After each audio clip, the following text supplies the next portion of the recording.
ഇത് ഒരു വീടാണ്, അതിൻ്റെ ആളും ഇവിടെ നിൽക്കുന്നുണ്ട്. മൂപ്പരോടെ നമുക്ക് ചോദിക്കാം എന്താണ് ഇതിൻ്റെ ഒരു എക്സ്പീരിയൻസ് എന്നുള്ളത്. ചെയ്തിട്ടിപ്പോൾ എനിക്ക് 2 ദിവസത്തെ അല്ലേ, എത്ര ദിവസമായി ഇപ്പോൾ ചെയ്തിട്ട്? ഒരാഴ്ചയായി. അപ്പോൾ എങ്ങനെയാണ് അറിഞ്ഞത് ഇങ്ങനെ ഒരു സ്പ്രേ പെയിൻറ്? ഞാൻ ഇങ്ങനെ ഫേസ്ബുക്കിലൊക്കെ ഒരുപാട് പരസ്യങ്ങൾ കണ്ടിട്ടുണ്ടായിരുന്നു. അപ്പോൾ നമ്മൾ തൊട്ടടുത്തൊരു പെയിൻറ് ഷോപ്പിൽ ഞാൻ ഇതിനെപ്പറ്റി അന്വേഷിച്ചപ്പോൾ ഒരു നമ്പർ തന്നു. അങ്ങനെ കോണ്ടാക്ട് ചെയ്തു, വന്ന് വേറൊന്നും ആലോചിച്ചില്ല. ടൈം അധികം സ്പെൻഡ് ആവില്ല എന്നുള്ള രീതിയിൽ നോക്കിയതാണ്. അങ്ങനെ അത് പെട്ടെന്ന് തന്നെ തീരുമാനിച്ച് ചെയ്തു. എങ്ങനെ പേഴ്സണൽ എക്സ്പീരിയൻസ് എന്ന് വെച്ച് കഴിഞ്ഞാൽ ടൈം നമുക്ക് ഒരുപാട് ലാഭമാണ്. പിന്നെ പ്രത്യേകിച്ച് എന്ന് വെച്ച് കഴിഞ്ഞാൽ എല്ലാം ഒറ്റ ദിവസം കൊണ്ട് പണി കഴിയുന്നുള്ളതാണ് അതിൻ്റെ ഏറ്റവും വലിയ ബെനിഫിറ്റ്. പിന്നെ ഞാൻ കംഫർട്ടാണ്. എത്ര സ്ക്വയർ ഫീറ്റ് നമ്മൾ വീട്? ഇത് 3000-ൻ്റെ തൊട്ടടുത്തുണ്ട്. 2925 സ്ക്വയർ ഫീറ്റ്. എത്ര സ്ക്വയർ ഫീറ്റിന്?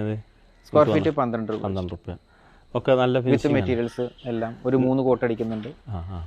എല്ലാം ഫിനിഷിങ് നന്നായിരുന്നു. സ്വാഭാവിക ഒരു പുതിയ വീട് കയറ്റുമ്പോൾ നമ്മൾ പല ആൾക്കാരോടും അന്വേഷിക്കുമല്ലോ.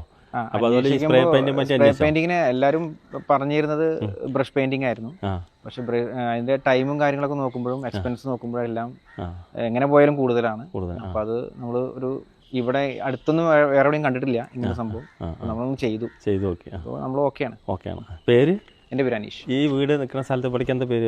2-3 പേര് വരുന്നുണ്ട്. ഓരോ ഏരിയ ബേസിൽ ഓരോ പേര് വരുന്നുണ്ട്. നമ്മളിവിടെ ചെത്രാംകുറിശി എന്ന് പറയും. ആരളിപ്പറമ്പ് ജംഗ്ഷനിൽ ഒരു 1 കിലോമീറ്റർ കഷ്ടി ഉള്ളിലോട്ട്.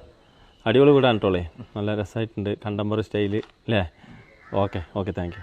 അപ്പോൾ നമ്മുടെ കുറേ സംശയങ്ങൾ ഉണ്ടായിരുന്നു നമ്മുടെ പ്രേക്ഷകരുടെയും. അത് റഫീഖ് ഭായി നമുക്ക് കുറേയൊക്കെ എക്സ്പ്ലെയിൻ ചെയ്ത് തന്നു. അതോടൊപ്പം നമുക്ക് ഈ കസ്റ്റമറിൻ്റെ റിവ്യൂ ആയിരുന്നു പ്രധാനപ്പെട്ട വേണ്ടത്.